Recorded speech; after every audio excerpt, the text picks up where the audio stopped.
खामोशी की एक जुबा होती है, जो सुने वो रिश्ता आसान होती है। क्या आपने कभी सोचा है कि आपका रिश्ता कितना गहरा हो सकता है अगर आप सिर्फ कैसे हो से आगे बढ़कर सही मायनों में एक दूसरे को समझ पाए। सोचिए एक कपल है, आर्यन और सिया। शुरू में उनकी बातें कभी ख़त्म ही नहीं होती थी। पिज़्ज़ा बेस्टी है या बर्गर जैसी बहसों से लेकर ज़िंदगी में क्या करना है जैसी गहरी चर्चाओं तक। लेकिन कुछ ही सालों में उनकी बातें सिर्फ खाना खाया और सो जाओ तक सीमित रह गई। सिया एक रात चुपचाप बैठी थी। आर्यन ने पूछा, क्या हुआ? उसने हल्की मुस्कान दी, कुछ नहीं।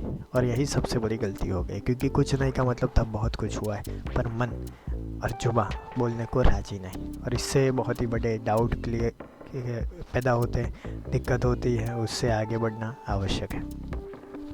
नंबर 1 पे सवाल पूछो, लेकिन सही वाले। ज़रा सोचिए, आप पूछते हैं आप ऑफिस कैसा था, जवाब आज अच्छा था, बात ख़त्म। लेकिन अगर आप पूछते हैं आज ऑफिस में क्या हुआ जिसने तुम्हें खुश या परेशान किया, तो अब तो अपनी भावनाएं ज़्यादा खुलकर आप बता सकते हैं।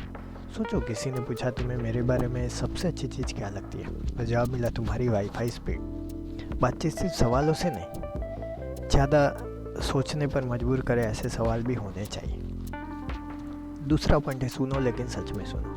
एक बार महात्मा बुद्ध से किसी ने पूछा, सबसे बड़ा सम्मान क्या है? उन्होंने कहा, जब कोई आपको दिल से सुने बिना जज किए, ये सबसे बड़ा सम्मान। सिर्फ सुनो मत, पार्टनर की आंखों में देखो, बॉडी लैंग्वेज पर ध्यान दो, बीच में फ़ोन मत देखो, वरना वो धीरे धीरे बात करना बंद कर देंगे। और ऐसा पार्टनर के साथ नहीं, हमारे आसपास कई लोग हैं हमारी बातें नहीं सुनते, लेकिन आप भी खुद भी जब बात सुनने बैठते तब नहीं सुनते। आपको लगता है ये सिर्फ ये बनी बनाई बात है, या फिर से वही मेरे मतलब की बात नहीं, ऐसा ही करने लगते हैं आप। तो अगर आपका पार्टनर बोलते बोलते कहे सुन भी रहे हो, आपका जवाब हो हाँ तुमने अभी कहा कि ओह रुको दोबारा बोलो, तो फिर समझ जाओ गलती हो गई। तो ये दिक्कत होती है। तीसरा है, खुलकर अपनी भावनाएं बताओ। कई बार हमें डर लगता है कि अगर हमने अपनी असली फीलिंग्स बता दी तो शायद सामने वाला जज करेगा या हम कमज़ोर लगेंगे, लेकिन यही डर रिश्तों को सतही बना देता है। खुलकर कहो, आज दिन भर अच्छा नहीं लग रहा, बस तुम्हारे साथ बैठना कर चाहता हूँ। शेयर करो, जब तुम नाराज़ होते हो, मुझे लगता है कि मैंने कुछ गलत कर दिया, कुछ गलत हो रहा है, इस तरह से। याद रखो, रिश्ते का असली टेस्ट तभी आता है जब अपनी अपनी खुशियाँ हो, कमज़ोरी हो, कुछ भी हो, एक दूसरे के साथ खुलकर व्यक्त करते हैं। दूसरे को वही कनेक्शन फील होता है, वही एक प्लेटफॉर्म बनता है एक दूसरे के साथ जीने का, दिल से प्यार करने का।